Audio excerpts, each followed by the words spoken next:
I thought I'd start by asking what you're doing in the UK at the moment, and maybe tell us a bit about yourself. Thank you. A bit about me. So I'm a lawyer by trade. I have been working as a lawyer for 4 or 5 years now. My day job is that I work in a corporate law firm at Mitchell, but I work full time now in the pro bono team. So I get to work with community as part of my job, which is awesome, and people who are suffering a lot of disadvantage. Um, in my spare time, I run Famin Makes, which I guess we'll get into a bit later. But at the moment, I'm in the UK taking a break from work for a year to study a Master's of Public Policy, with the idea that as a lawyer, there's a lot of systemic issues we can solve with the law, but there's a lot of, I guess, issues where policy and law go hand in hand. And so I guess I wanted to complement the skill set to be able to unlock systemic change with both the law and policy skill set over here at Oxford.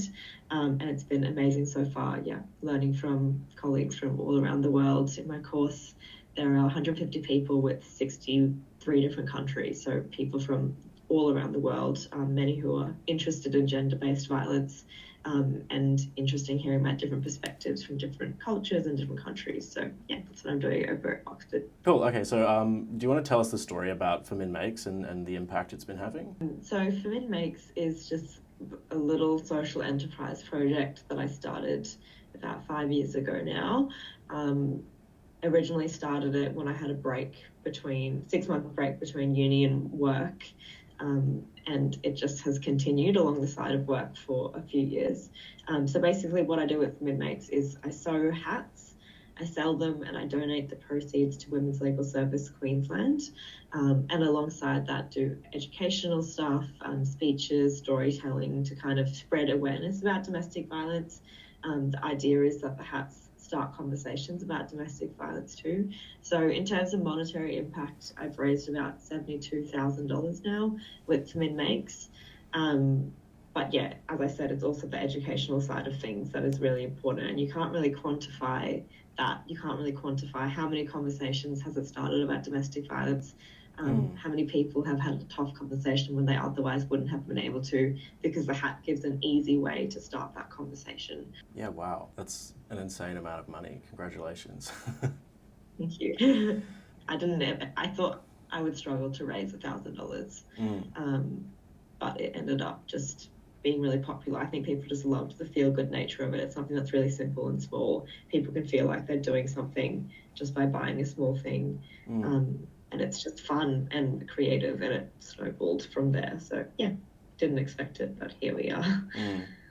Yeah, I think it's really cool, like this idea of like knitting hats, which is such a sort of like, what's the right word? Like a sort of pacifist kind of activist approach. And kind of like, I don't know, it's a nice way to just kind of combat maybe the regular discourse around this stuff, which is, it can be quite shocking and confronting, right? So it's kind of, I don't know, maybe creating like an easier gateway for people to talk about it. Yeah, absolutely. And that's part of the whole idea behind it is domestic violence is such a huge issue. But despite being huge, it does require individual action. Like no matter how much law and government, action we get on it, and funding and all that sort of stuff, which is really important, ultimately domestic and family violence is a cultural issue. So we can have all the laws in the world, but if people on the ground, just everyday people in society don't believe in domestic violence or don't know what it is, it's going to keep happening. So it actually requires everyone to take individual action. And the idea behind Famin Makes is that everyone can take that individual action and should take that individual action. And when you do, and when everyone does, it does actually come together to a really big impact. So when you buy a hat for, $40, but you might donate a bit more, it doesn't feel like a lot when just in isolation, but that's the $40 amounts that have added up to $72,000, and have inspired that butterfly effect of, inspiring other people to run fundraising events, or inspired other people to research domestic violence more. So it's the butterfly effect and the importance of individual action.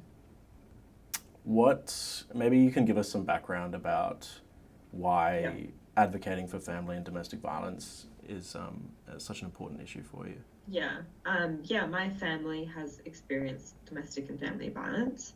Um, and so as part of that, I guess I reached out to Women's Legal Service Queensland, which is the organisation I raised money for back when I was in uni, to try and get some legal advice.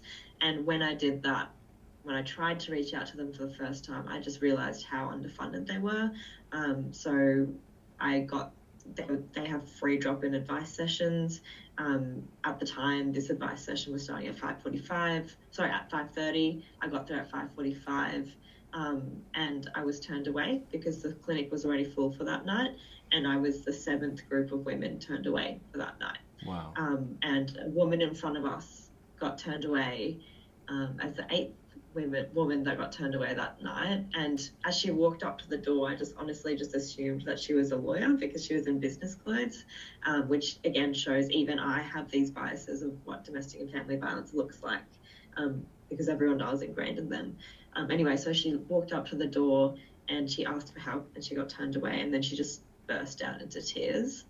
And I was just thinking, like, what has she gone through to even get to this point where she goes and asks for help? Because I knew how much my family had gone through just to get to that point of asking for help. And then to get turned away and to burst out in tears like that, it's horrible to think about what she was going home to that night. You know, maybe that was the only opportunity that she had to go and seek help. I still think about her to this day. I hope she's okay. Yeah, and so I just saw how underfunded the domestic and family violence sector was firsthand through that. And then through my work at Minters, partnering with a lot of domestic and family violence organisations on the ground, you just see how stretched they are for capacity. And having gone through domestic violence myself, I just know how complicated it is. Like there's a lot of aspects to domestic violence. Australia has some really amazing like policy frameworks around domestic violence to show the multifaceted nature, like thinking about the response on the ground, the education side of things to actually prevent it, stopping perpetrators from doing it again. After it's already happened, you need to heal from it. So there's so many different facets to it. But yeah, I guess from my own lived experience, I just know how horrible of an issue it is. And I think about the pain that my family went through and think about that multiplied by, 1 in 4 women that have experienced violence from men in Australia. Like, it's a really horrifying number, which I think people kind of like to ignore on a day-to-day basis. But when you meet someone that has lived through it, you realise how much of a horrible cost it is to our society, and that it is preventable because, as I said, it's a cultural issue at the end of the day. So it actually is something that we will be able to curb. It's just about how we get there. Mm-hmm. Wow, that story is pretty heartbreaking. So obviously, like, there's a lot of issues with the social fabric of our society, right? I'm wondering if your approach to gender-based violence and family domestic violence is maybe, I might be projecting a bit here, I don't know, the way that you saw as the best way to bring about social cohesion. Does that make sense? Yeah.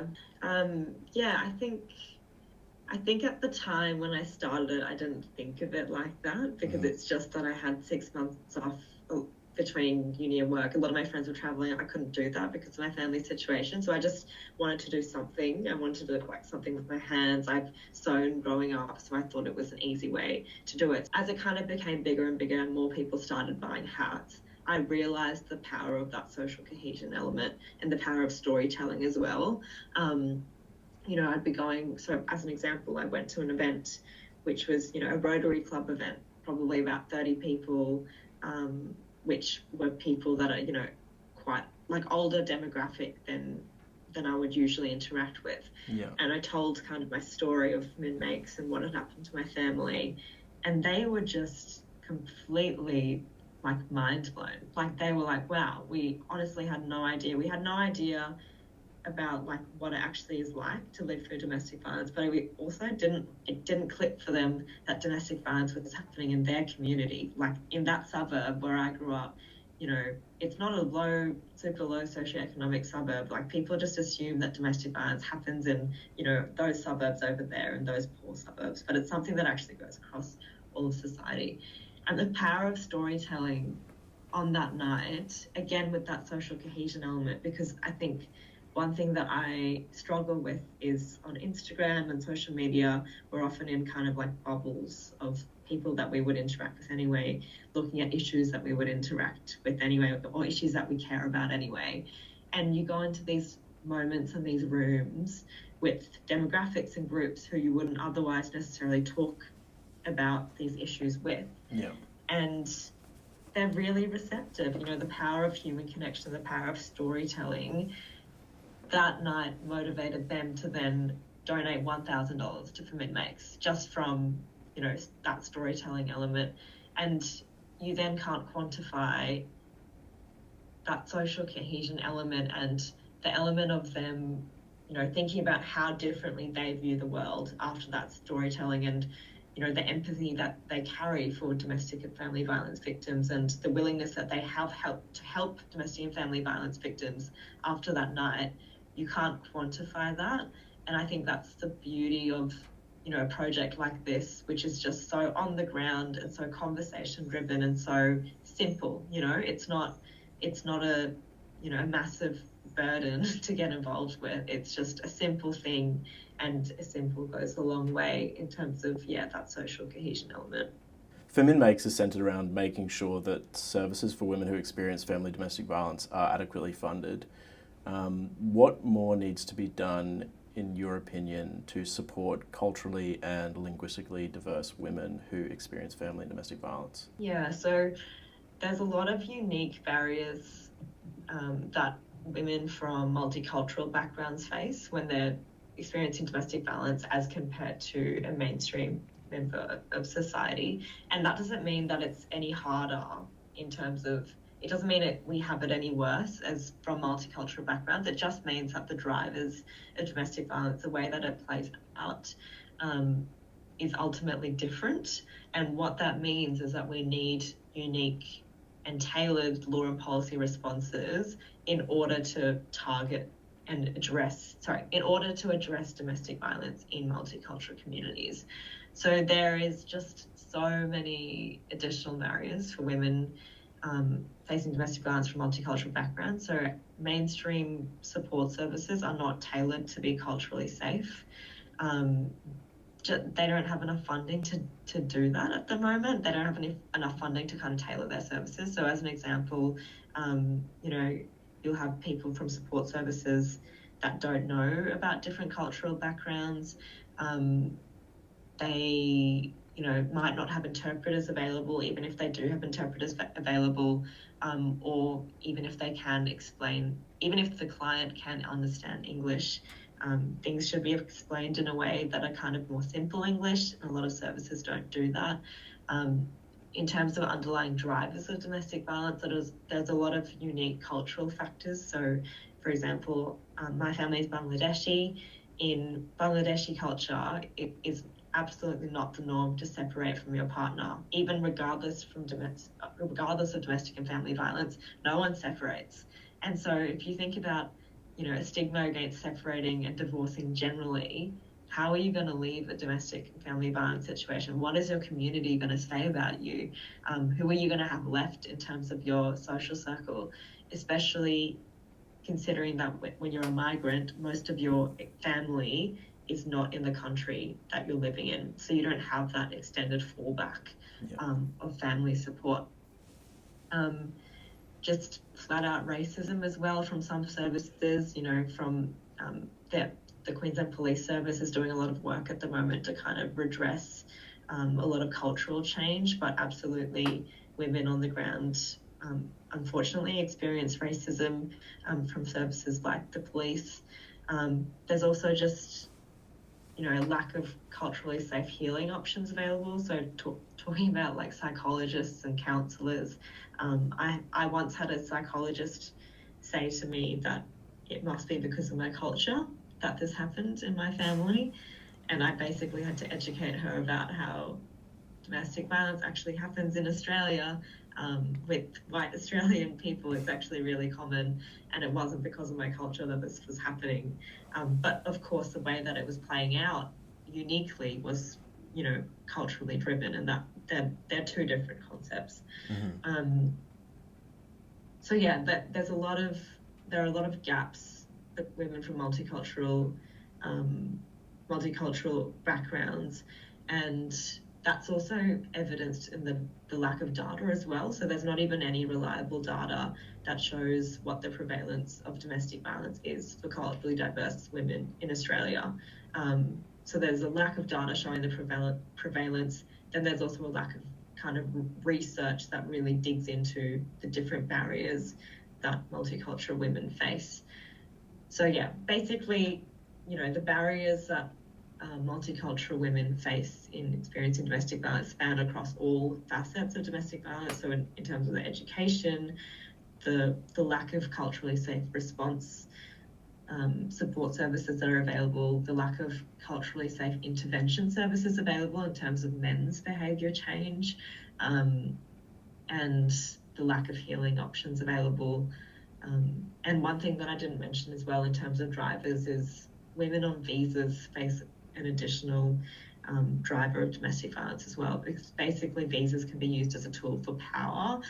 If you've come to Australia on a partner visa, for example, and your visa status is dependent on your spouse, who then commits domestic violence against you, there are legal ways out of that in terms of the visa options, but in terms of your experience, you're going to be pretty scared about what's going to happen to you, right?